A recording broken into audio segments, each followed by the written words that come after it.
OTP sir? OTP sir ये है 5729। 5729। Thank you sir. Sir अगर मैं गलत नहीं हूँ तो आप बलबीर सिंघानिया है ना, सिंघानिया होटल्स के मालिक? हाँ हाँ, पर आपने मुझे कैसे पहचाना? अरे सर आपको कौन नहीं जानता, आपसे मैं पहले मिल चुका हूँ ऑस्ट्रेलिया में। आप मेरे रेस्टोरेंट आए थे इंडियन खाना खाने के लिए। क्या नाम था उस रेस्टोरेंट का? सर आहार इन ऑस्ट्रेलिया। हाँ हाँ, अच्छा अच्छा, याद आया भाई, बहुत ही लजीज खाना था, मजा आ गया था। पर देश में देश का स्वादिष्ट खाना खाकर। Thank you sir, thank you sir. वैसे आपसे एक बात पूछ सकता हूँ अगर आप बुरा ना माने तो? हाँ हाँ पूछो, इसमें बुरा मानने की क्या बात है? सर आप चाहें तो 10-10 कैब की कंपनियां खरीद सकते हैं, फिर आप एक कैब क्यों चला रहे हैं? खरीद सकता था, लेकिन अब तो ये कैब भी मेरी अपनी नहीं है, किराए की है। अब सिंघानिया होटल का मालिक मेरा बेटा विपिन सिंघानिया है। मेरा अब सिंघानिया होटल से कोई नाता नहीं। मेरे बेटे ने पावर और प्रॉपर्टी के लालच में आकर एक दिन बोर्ड ऑफ इन्वेस्टर्स की मीटिंग बुलाई और उनको बहुत बड़े बड़े लालच देकर सबको अपनी साइड पे कर दिया और सारी की सारी प्रॉपर्टी अपने नाम करवा ली। एक पल में मुझे अपना कहने वाले सब लोग पराये हो गए।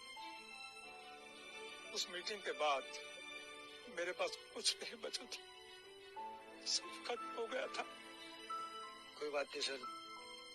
सर तो क्या आपके बेटे ने आपको घर से भी निकाल दिया?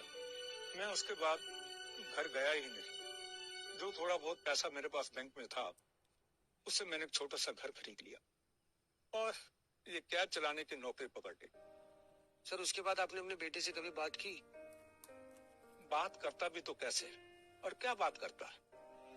अब क्या मैं उसके सामने जाकर गिड़गिड़ाता कि बेटा जो कुछ तूने किया अच्छा नहीं किया? अगर उसे अपने कुछ किए का एहसास होता तो वो जरूर मुझे ढूंढने की कोशिश करता, लेकिन उसने ऐसा कुछ भी नहीं किया। तो सर ये सब क्यों? मतलब आप किसी ओल्ड एज होम में भी रह सकते थे जाकर, इतनी मेहनत करने की क्या जरूरत है?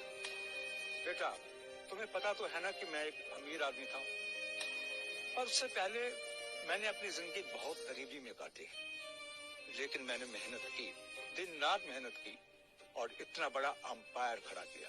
मेरा जिंदगी में एक असूल रहा है कि मेरा ये हाथ सिर्फ मेहनत की रोटी खाएगा। इसलिए मैं तब तक कमाता रहूंगा जब तक कमा सकता हूँ, जब तक मेरा शरीर साथ देता है। जिस दिन मेरा ये शरीर साथ छोड़ देगा मैं ये दुनिया भी छोड़ दूंगा। आप बहुत जिद्दी है सर। जिद्दी आदमी ही जमाने में अपना नाम बना पाता है।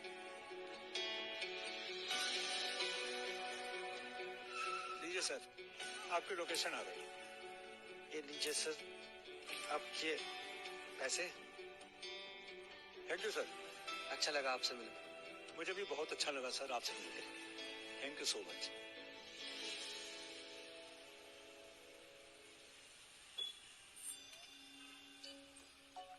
सुनिए सर। बोलो बेटा। सर आपके लिए मेरे पास एक काम है, करेंगे? कैसा काम? सर मैं दिल्ली में एक रेस्टोरेंट खोल रहा हूँ, उसी की वजह से यहाँ पर आया था। तो मैं आपको अपने रेस्टोरेंट का मैनेजर बनाना चाहता हूँ। हैं? जी सर। अब आपसे बेटर क्वालिफिकेशन और एक्सपीरियंस किसके पास होगा? आपने बड़े बड़े होटल चलाए हैं, एक रेस्टोरेंट चलाना तो आपके माँ ऐप का खेल है। लगता है बेटा कि तुम मुझसे ज्यादा ही इम्प्रेस हो गए और जल्दबाजी में डिसीजन ले रहे। इम्प्रेस तो सर मैं आपसे 3 साल पहले ही हो गया था, और आपको मैनेजर बनाने की ये जो मेरी अपॉर्चुनिटी है इसको तो मैं नहीं छोड़ सकता। तो आपको करना पड़ेगा। आप ज्यादा मत सोचिए, आप एक काम कीजिए, कार्ड रखिए, ये तो मेरा एड्रेस है, कल मेरे से मिलिए आके। ठीक है बेटा, मैं तैयार हूँ।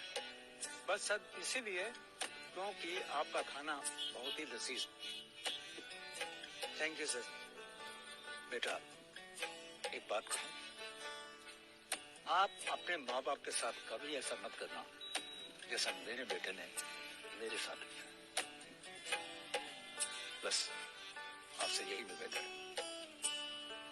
जी सर। जीते रहो बेटा। गुड। मैं कल हाजिर हो जाऊं। ठीक है सर।